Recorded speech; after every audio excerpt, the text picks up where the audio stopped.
اشرح لی صدری ویسر لی امری واحلل عقدۃ من لسانی یفقہوا قولی۔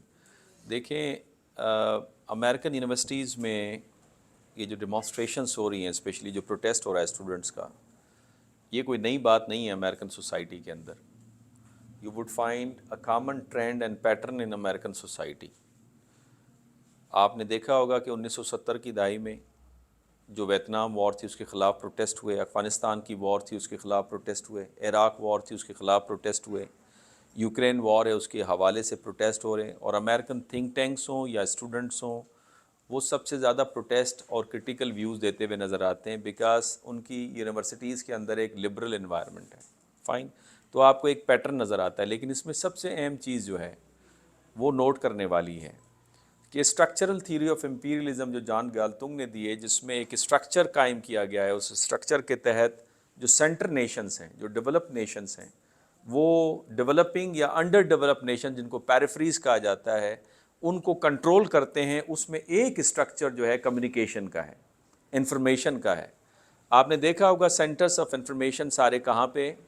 یورپ کے اندر ہیں، امریکہ کے اندر ہیں، وہ واشنگٹن ہے، وہ نیو یارک ہے، وہ فرینکفرٹ ہے، وہ لنڈن ہے، اور اس کے بعد آپ کو نظر آتا ہے الجزیرہ اور پریس ٹی وی جو ایران کا ہے، لیکن اس کو بھی سم ٹائمز ٹارگٹ کرتے ہیں۔ تو سینٹرز آف انفارمیشن کس کے ہاتھ میں ہے؟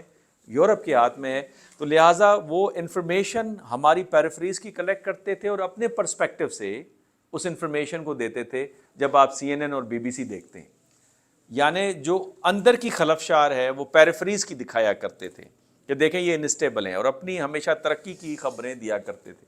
دس is for the first time because of the social media in the hand of the youth, in the hand of the young people, that ان کی اندر کی خبریں جو ہیں وہ نکل کر سامنے آ رہی ہیں۔ کل تک خبر یہ تھی کہ پاکستان میں ہیومن رائٹس وائلیشن ہو رہی ہے، انڈیا میں ہیومن رائٹس وائلیشن ہو رہی ہے، چائنا میں ہیومن رائٹس وائلیشن ہو رہی ہے، جینوسائڈ ہو رہا ہے، یوکرین میں سولینس کے اوپر اٹیک ہو رہا ہے۔ لیکن پہلی مرتبہ ہوا کہ کس طرح سے ریپریشن آپ کو نظر آتا ہے پولیس کا امریکن یونیورسٹیز کے اندر یوتھ کے اوپر، جہاں پہ لبرل انوائرمنٹ ہوتی ہے، جہاں پہ نئے آئیڈیاز پنپتے ہیں۔ تو اس کا مطلب پہلی دفعہ جو خبر ہے وہ سینٹر کے اندر سے آ رہی ہے، and it is all because کہ سوشل میڈیا پلیٹ فارم نے جو کنٹرول تھا ویسٹرن کلونیل پاور کا، جنہوں نے نیو اسٹرکچر کے ذریعے سے پیریفریز کو کنٹرول کیا ہوا تھا، وہ ان کے ہاتھ سے نکل گیا ہے۔ ٹھیک ہے، پہلا پوائنٹ تو آپ یہ سمجھیں، اور یہ بڑی بات ہے، دس از اے ریولوشن۔ یہ سوشل میڈیا، دوسرا پوائنٹ آپ کو دے رہا ہوں، سوشل میڈیا اس وقت پیریفریز کے حق میں جا رہا ہے۔ غزہ اسرائیل وار ہو، کس کے حق میں جا رہا ہے؟ فلسطینینز کے حق میں جا رہا ہے۔ اگر صرف سینٹرز آف انفارمیشن جو ان کے ہاتھ میں، ان کے کنٹرول میں، اگر وہاں سے نیوز نکلتی تو معاملہ کچھ اور ہوتا۔ حماس صرف ٹیررسٹ آرگنائزیشن نظر آتی۔ اسرائیل اور ایران کی جھڑپ ہوتی ہے تو سوشل میڈیا ایران کو فیور کرتا ہے۔ رشیا اور یوکرین کی وار ہوتی ہے تو اس میں امریکن پالیسیز کو کرٹیسائز کیا جاتا ہے۔ جو امریکن اسٹوڈنٹس ہیں، ریٹائرڈ ان کے فوجی افسران ہیں، یونائٹڈ نیشنز کے جو انسپیکٹر ہیں ویپنس آف ماس ڈسٹرکشن کے، یا ان کے جو اسٹریٹجک تھنکرز یا ان کے جو اسکالرس ہیں جان بی شائمر جیسے، وہ کرٹیسائز کر رہے ہیں، اور ان کی کرٹیسزم عیاں کہاں ہو رہی ہے؟ سوشل میڈیا کے اوپر۔ تو it is for the first time again کہ اس سوشل میڈیا جو ہے، جو اس وقت ہماری ریاستیں جو ہیں ان کو کرب کرنے کا سوچ رہی ہیں، ان کو دبانے کا سوچ رہی ہیں، ٹھیک ہے نا، کہ اس کو کیسے کنٹرول کریں۔ ود ان پاکستان بھی یہ ہو رہا ہے۔ انڈیا کے اندر آپ دیکھتے ہیں جس طرح سے آزادی رائے کے اوپر قدغنیں لگائی گئی ہیں، سارے میڈیا میں وہ جرنلسٹ جو مودی کے خلاف یا کرٹیسائز کرتے ہیں ان کو نکال دیا گیا ہے، اور گودی میڈیا جو مودی کا ہم نوا ہے اس کو پروموٹ کیا جا رہا ہے۔ اڈانی، امبانی، یہ ان لوگوں کو پروموٹ کیا جا رہا ہے۔ ایک 70-80 لوگوں کا ایک گروپ ہے جس کے فائدے کے لیے مودی صاحب کام کریں، جس کا اظہار راہل گاندھی نے بھی کیا ہے۔ ایون راہل گاندھی جو اپوزیشن لیڈر ہے اس کو بھی اجازت نہیں ہے میڈیا پہ آنے کی۔ تو ہم ریاستیں جو پیریفری نیشن ہیں، ڈیولپنگ نیشنز ہیں، ان کے فیور میں سوشل میڈیا جا رہا ہے، لیکن ہماری حکومتوں کو بھی یہ باور کرایا جاتا ہے کہ نہیں، یہ سوشل میڈیا آپ کے خلاف ہے، ان کو کرب کریں۔ نوجوان جو سوالات اٹھا رہے ہیں، بیکاز روسوں نے کہا تھا سوشل کانٹریکٹ، ریاست کے درمیان میں اور لوگوں کے درمیان میں، ریاستیں لائف، لبرٹی اینڈ پراپرٹی کو پروٹیکٹ کریں گی، لوگ اس کے بدلے میں اوبیڈینس ایکسچینج کریں گے، ایکسٹینڈ کریں گے ریاست کو، اس کے قوانین کے مطابق چلیں گے۔ وہ پہلی مرتبہ وہ جو نوجوان طبقہ ہے وہ کہتے ہیں بھائی ریاست آپ کا وجود تو اس لیے ہے تو ہماری لائف، لبرٹی اینڈ پراپرٹی کہاں ہے؟ اس سوشل میڈیا نے امریکہ کے اندر جو کانسیپٹ آف لبرٹی ہے، جس کی بنیاد پہ امریکہ قائم ہوا تھا، جہاں پہ انڈیویجول لبرٹی کا بہت خیال رکھا جاتا تھا، جہاں آرٹیکل 15 کانسٹیٹیوشن کا ان کی انڈیویجول لبرٹی کو گارنٹی کرتا ہے، اس کے اوپر قدغنیں لگائی جا رہی تھی، اس کو ایکسپوز کر دیا ہے. ٹھیک ہے، تو یہ 33 اہم میں نے پوائنٹ بتایا. اب میں ایکسپلینیشن دیتا ہوں کہ کیوں کر امریکن یونیورسٹیز میں. ایک اور پوائنٹ ایکسپلینیشن سے پہلے، چوتھا پوائنٹ بھی آپ کو دے دوں. چوتھا امپورٹنٹ پوائنٹ یہ ہے، آپ کو یہ تسلیم کرنا ہوگا کہ سویلائزیشن کے اندر اویئرنیس ہوتی ہے.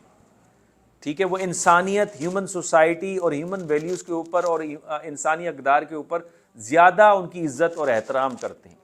ان کے پاس زیادہ وہ باعلم ہوتے ہیں ارد گرد کے ماحول کے حوالے سے اور سیاست کے حوالے سے اور معیشت کے حوالے سے. وہ زیادہ سینسٹیو ہوتے ہیں، وہ زیادہ سویلائزڈ ہوتے ہیں. اور وہی جہاں بھی انسانی قدروں کو پامال کیا جائے گا، وہیں پہ وہ سب سے پہلے اعتراض اور پروٹیسٹ کرتے نظر آ رہے ہیں.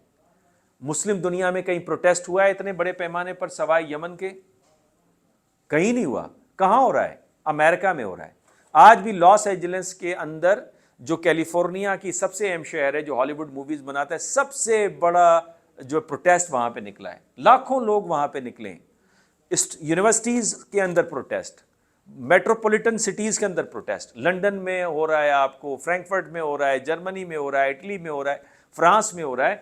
اس کا مطلب آپ کو تسلیم کرنا ہوگا کہ in terms of education, in terms of civilisation, in terms of values ان کا اپر ہینڈ ہے. اسی لیے وہاں پہ پروٹیسٹ زیادہ ہو رہا ہے، ان کو ریئلائزیشن زیادہ ہے. اور آپ اور ہم بالکل خاموش بیٹھے ہوئے. تو لہٰذا مغرب کی جو گلوبل نارتھ ہے، اس کی اس ایڈوانٹیج کو آپ کو ماننا پڑے گا کہ یہ ان کا اپر ہینڈ اس کے اندر ہے، چاہے ان کو ان کی گورنمنٹس کو بھی ناپسند ہے. اب کیوں کر یہ ممکن ہوا کہ اتنے بڑے پیمانے پر پروٹیسٹ ہو رہے ہیں؟ اس کی بہت ساری وجوہات ہیں. پہلی وجہ تو یہ ہے کہ امریکہ کا جو وجود ہے وہ جس فلسفے کے اوپر ہے، وہ فلسفہ ہے انلائٹنمنٹ کا.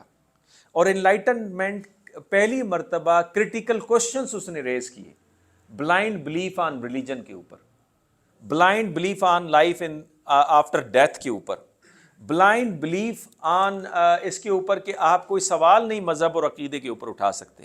ایک کمپلیٹ ٹرانسفارمیشن تھی. اس کی بنیاد کے اوپر ایک انلائٹنمنٹ کا پہلا تجربہ، پہلی مینیفیسٹیشن جو دنیا میں کہیں بھی نہیں تھی، وہ امریکہ کی سرزمین پر ہوئی. اور دوسرا اس کی اہم وجہ ان کے فاؤنڈنگ فادرز جو تھے، اس کا فلسفہ تھا، جس میں جیفرسن آتا ہے، ہیملٹن آتا ہے، واشنگٹن آتا ہے، جیکسن آتا ہے، میڈیسن آتا ہے. اور بعد والوں میں جیسے مثال کے تو ابراہیم لنکن ہے، جو کہ سول وار کے دوران ان کے پریزیڈنٹ تھے 1860 سے 65 کے دوران. ولسن جو پہلی جنگ عظیم کے دوران ان کے پریزیڈنٹ تھے. ان سب کا فلسفہ جو ہے وہ امریکنز کے ذہن میں، ان کو پڑھایا جاتا ہے یونیورسٹیز میں کہ we are model for others to follow, we are a unique, we are exceptional. American exceptionalism ان کی تاریخ میں، ان کے فلسفے میں واضح ہے کہ ہم دوسروں کی طرح نہیں ہیں. We are most civilised people on earth, we are most benevolent people on the earth. جب اس کے خلاف چیزیں ہو رہی ہوتی ہیں، وہ کہتے ہیں بھائی تھیوری میں تو آپ ہمیں یہ پڑھا رہے ہیں اور آپ حقیقت میں یہ کر رہے ہیں. آپ تو سپورٹ کریں اسرائیل کو، اس کی جینوسائیڈل جو ایکشنز ہیں اس کے اوپر سپورٹ کر رہے ہیں. آپ لبرلزم کو پروموٹ کرتے ہیں، آپ ڈیموکریسی کو پروموٹ کرتے ہیں، آپ ہیومن رائٹس کو پروموٹ کرتے ہیں، امریکن آئیڈیلز کو آگے بڑھاتے ہیں، لیکن آپ ویپن اسرائیل کو دے رہے ہیں. Where is human rights as far as the Palestinian people they are concern?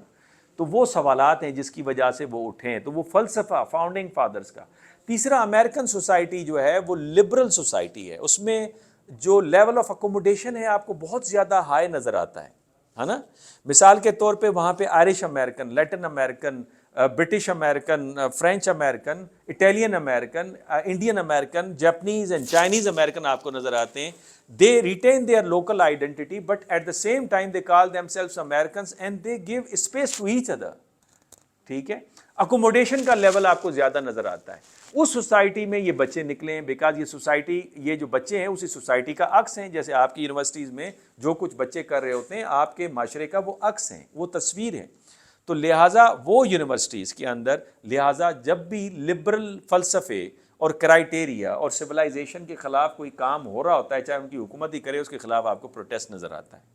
چوتھا اہم ریزن، خود یونیورسٹیز کے اندر جو ایک ماحول ہے وہ بڑا لبرل ماحول ہے، جہاں پہ نئے نئے آئیڈیاز کو، جہاں پہ اختلافی خیالات کو ویلکم کیا جاتا ہے، اسی کی بنیاد پر ان کی یونیورسٹیز نئے نئے علم کو تخلیق کر رہی ہوتی ہے، جہاں پہ آپ کو پازیٹیوزم کی تھیری، جہاں پہ ماڈرنزم، جہاں پہ پوسٹ ماڈرنزم، جہاں پہ کرٹیکل تھیریز، جہاں پہ آپ کو فیمنزم نظر آتی ہے۔ یہ خیالات کیسے پنپتے ہیں؟ جب ایک خیال کو آپ کرٹیسائز کرتے ہیں اور اس کے لیے آپ کو اسپیس دی جاتی ہے، آپ کو اجازت دی جاتی ہے، آپ کو سازگار ماحول دیا جاتا ہے کہ جو خیال ہے اس کے خلاف آپ تنقید کر سکتے ہیں۔ یہ امریکہ کی ترقی کا راز ہے، اس کی یونیورسٹیز کی ترقی کا راز ہے۔ تو یونیورسٹیز میں سب سے پہلے جو خیال آئے گا، وہ خیال جب ان کے پڑھائے جانے والے خیال کا مخالف ہوگا تو سب سے پہلے تنقید کیا جائے گا، بیکاز ان کو اس قسم کا ماحول دیا جاتا ہے۔ یہی وجہ ہے کہ وہاں پہ فلسطینین ایڈورڈ سعید جیسے لوگوں نے بھی پوسٹ ماڈرنزم کے اوپر خیال کیا۔ آپ کو پتہ نہیں پتہ ہے، نہیں پتہ، ہی از اے کرسچن فلسطینینس۔ تو لہٰذا یونیورسٹیز کا جو ماحول ہے، جہاں پہ فلسفے ابھرتے ہیں، جہاں پہ دیکھیں فرینکفرٹ اسکول آف تھاٹ جو کہ نیو مارکسزم ہے، جو مارکسزم کی شاخ ہے، اس کو پنپنے کی اجازت کہاں پہ دی؟ امریکن یونیورسٹیز، جس نے علم کی دنیا میں ایک انقلاب برپا کیا، جنہوں نے کہا کہ آپ یہ جو موجودہ تھیری بنانے کا جو پروسیجر ہے، یہ تو ایک ڈومیننٹ پاور، پریویلیجڈ کلاس کے ایکشن کو جسٹیفائی کرتی ہے، کیوں نہ ایسی تھیریز بنائے جائیں جو کہ سمجھے کہ یہ تھیریز کیسے بن رہی ہیں، اس کے پیچھے جسٹیفیکیشن کس کو جسٹیفائی کر رہی ہیں؟ پرومیننٹ کر رہی ہیں ڈومیننٹ کلاس کو۔ امریکہ اگر عراق پہ حملہ کرتا ہے تو کہتے ہیں it is all because of the balance of power, Iraq کے پاس امبیلنس، وہ بیلنس نہیں کر پایا تھا امریکن پاور کو، تو لہٰذا اس میں امریکہ کا کیا قصور ہے؟ وار تو ہونی تھی، جہاں بھی there would be imbalance of power there would be a war. تو یہ جسٹیفائی کر رہی ہے امریکن پوزیشن کو۔ اس کو چیلنج کیا کرٹیکل تھیریز نے، جو امریکہ کی یونیورسٹی میں جو پنپیں، جو بڑی، جو فلورش ہوئیں، جنہوں نے کہا کہ نہیں، these are explanatory theories, you need constitutive theories which must understand the very process of theorization۔ اس کے پیچھے وہ کوگنیٹو انٹریسٹ، سیاسی، معاشی، سماجی مفادات جو ہیں چھپے ہوئے، ان کو عیاں کریں، جو کہ انسان کو جو قید ہے، انسان کو اس قید کی زنجیروں سے آزادی دلائے۔ ایمنسپیٹری تھیریز جس کو کہا جاتا ہے، انسان کے خیالات کی آزادی کی تھیریز بنائی جائیں، ٹھیک ہے۔ تو کہاں پہ یہ تھیری پنپی جس نے انقلاب برپا کیا؟ امریکن یونیورسٹیز کے اندر۔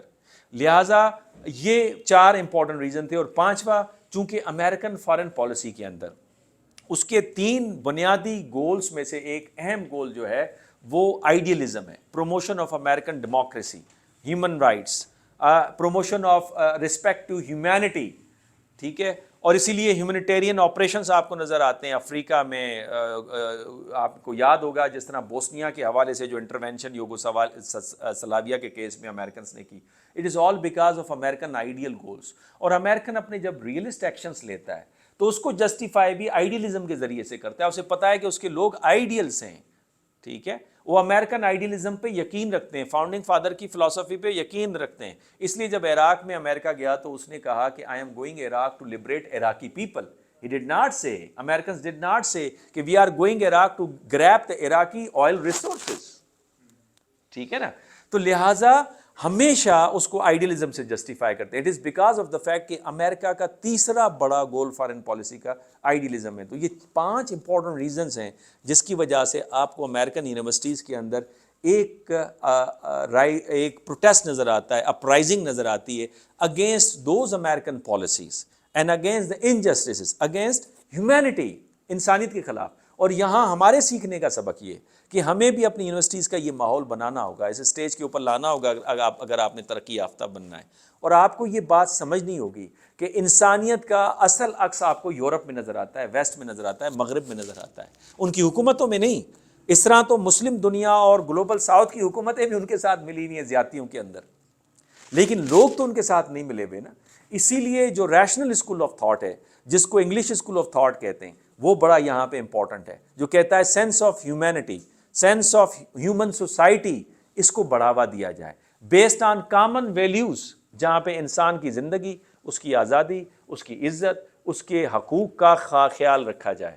اور اسی وجہ سے وہ کہتا ہے کہ جو برج ہے between domestic politics and international politics, اس کو برج کیا جائے بیسڈ آن کامن نارمز۔ وہ نارم بیسڈ انٹرنیشنل آرڈر کی بات کرتی ہے، لیکن آخری بات یہ کہ اس نارم بیسڈ انٹرنیشنل آرڈر کو آج سب سے زیادہ شدید خطرہ ہے۔ یہ پورا اسٹیبلش نظام ڈی ریل ہونے جا رہا ہے، جو یوکرین کے اندر ہو رہا ہے، جو غزہ اسرائیل کے اندر ہو رہا ہے، جو چپکلش آپ نے ایران اور اسرائیل کے درمیان میں دیکھی، جو ساؤتھ چائنا کے معاملے میں ہے، جو کشمیر کا ایشو ہے انڈیا اور پاکستان کے درمیان میں، اس امر کی ضرورت ہے کہ اگر اس نظام کو بچانا ہے تو بین الاقوامی جو ادارے ہیں ان کو ایکٹیو ہونا پڑے گا تاکہ انٹرنیشنل لا اور نارم بیسڈ انٹرنیشنل آرڈر کو مینٹین کیا جائے، اور وہ جسٹس کے بنا ممکن نہیں ہے۔ جب بھی نظام پلٹتا ہے انجسٹس کی وجہ سے پلٹتا ہے، اور انجسٹس کی جو بنیادی وجہ ہے جب نااہل کو آپ اہل کی جگہ پر بٹھا دیں گے تو یہی پالیسیز ہوں گی جس سے قومیں بھی گرتی ہیں، نظام بھی گرتا ہے، جس کے اندر انیپنیس نظر آتی ہے، ایروگنس نظر آتی ہے، اوور اسٹریچنگ نظر آتی ہے۔ Thank you very much. اگر کوئی سوال ہے تو آپ پوچھ سکتے ہیں۔ اس کو بند کر دیں۔